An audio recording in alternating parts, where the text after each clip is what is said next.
गंगा की लहरों पे शाम ढली, मन में बस बनारस की गली। तनपुर गूंजे आत्म झूमे, हर घड़ी यहाँ जीवन घूमे। ये बनारस है शांति का सागर, ये बनारस है शांति का सागर।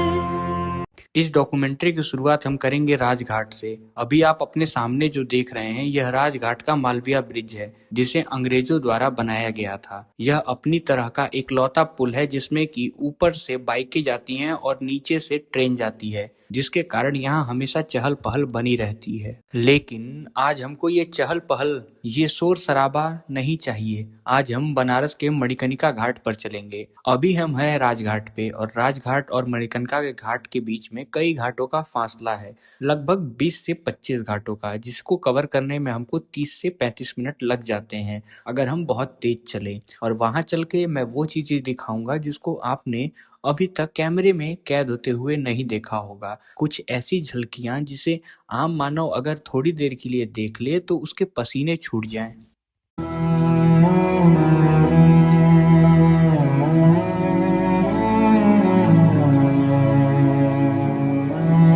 अभी तो हम राजघाट से आगे निकले ही थे, लेकिन हम जो चीज आपको दिखाने जा रहे हैं उसकी झलकी हमें इसी घाट से दिखना शुरू हो गई थी। यहाँ पे कुछ परिजन अपने मरे हुए यानी कि मृत परिजन को नाव पर बैठाकर उसको मणिकर्णिका की तरफ ले जा रहे हैं, जिधर की तरफ हम भी जा रहे हैं। और हमारा मकसद कुछ और था और उनका मकसद कुछ और। बनारस के भीड़ भाड़ वाले घाटों से हटकर कुछ घाट ऐसे भी हैं जहां शांति का बसेरा रहता है। वहां सिर्फ स्थानीय लोग अपने दिन के काम करने के लिए आते हैं। यहाँ एक अलग ही माहौल रहता है। यहाँ बच्चे नदी में डुबकी लगाते हैं, कहीं पतंग लूटते हैं तो कहीं क्रिकेट खेलते हुए आपको दिख जाते हैं।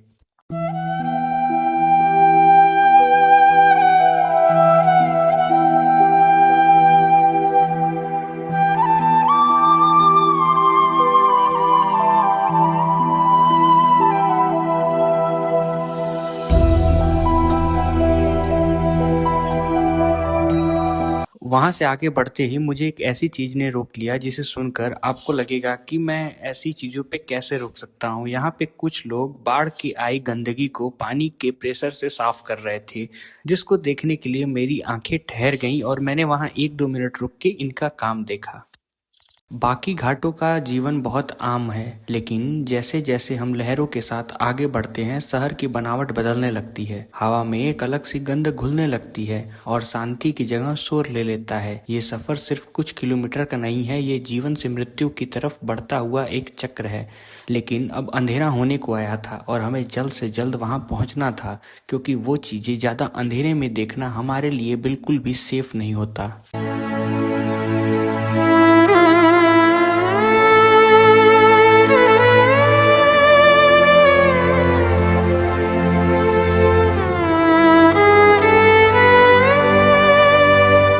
अब घाटों पे भीड़ बढ़ने लगी थी। हम जैसे जैसे मणिकर्णिका घाट के पास जा रहे थे हमें गंध भी आने ही लगी थी और दूर से ही धुएं का गुब्बार दिखने लगा था। यहाँ पे तेलियाना घाट पे लोगों का जमावड़ा था। यहाँ से लोग नाव पकड़ के दशाश्वमेध घाट की आरती देखने के लिए जा रहे थे। लेकिन आज हमारे पास समय नहीं था। आज हमारे पास समय सिर्फ मणिकर्णिका घाट जाने का ही था। आगे चलते हुए हमने देखा कि घाटों की सजावट हो रही है और भगवान शिव को तिलक लगाया जा रहा है, क्योंकि संध्या आरती का समय अब नजदीक आ रहा था और भक्तों का जमावड़ा घाटों पर पहुंचने लगा था। जटा में चंद्र, गले में सर्प है, हर कन में भोले तेरा ही रूप है। जय जय भोले, जय विश्वनाथ, जय जय भोले। अब हम अपनी कदमों की रफ्तार को थोड़ा तेज करते हैं, क्योंकि हमको अंधेरे से पहले वहां पहुंचना था, जिससे कि हम दोनों माहौल रात का और दिन का कवर कर सके। और हम इसी तरह 554 पर गंगा महल घाट पहुंच चुके थे। इसके बाद से हम आगे बढ़ते हैं। अब हम मणिकर्णिका घाट के बिल्कुल ही करीब आ गए थे। हमें उस घाट से उठते धुएं की लपटें और सुगंध दोनों ही साफ सुनाई दे रहे थे। इसी बीच हमें मणिकर्णिका के बगल में रत्नेश्वर महादेव टेम्पल मिला। ये टेम्पल मणिकर्णिका की इस क्रूरता के बीच एक पत्थर का ढांचा बनकर खड़ा है, जो कि झुका हुआ भी है। रत्नेश्वर महादेव मंदिर। लोग पीसा की मीनार को देखने के लिए दुनिया भर में जाते हैं, लेकिन काशी का ये मंदिर उससे कहीं ज़्यादा पूरे 9 डिग्री तक झुका हुआ है। कहते हैं कि इसे एक बेटे ने अपने माँ के कर्ज को उतारने के लिए बनवाया था, लेकिन जैसे ही उसने कहा कि माँ तुम्हारा कर्ज उतर गया, यह मंदिर झुक गया।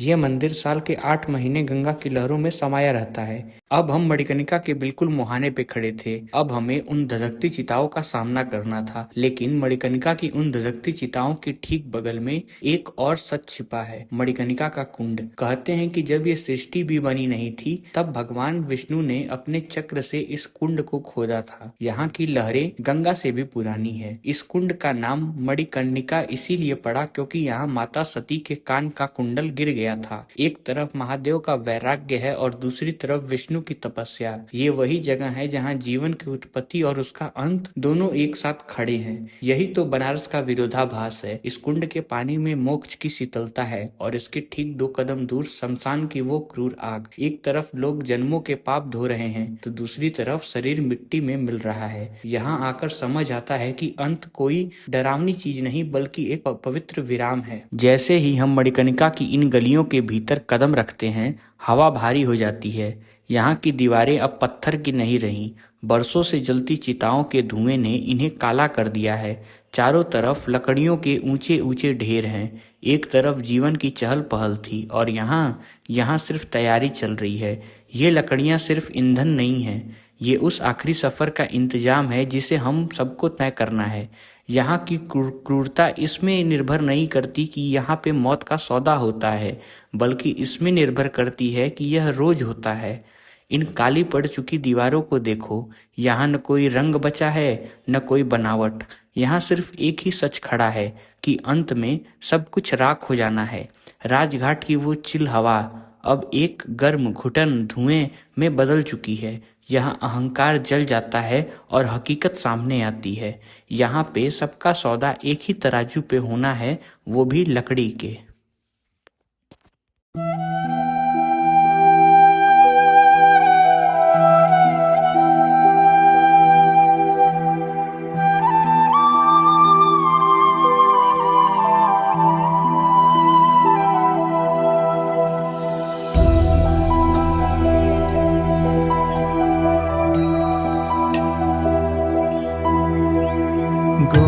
मणिकर्णिका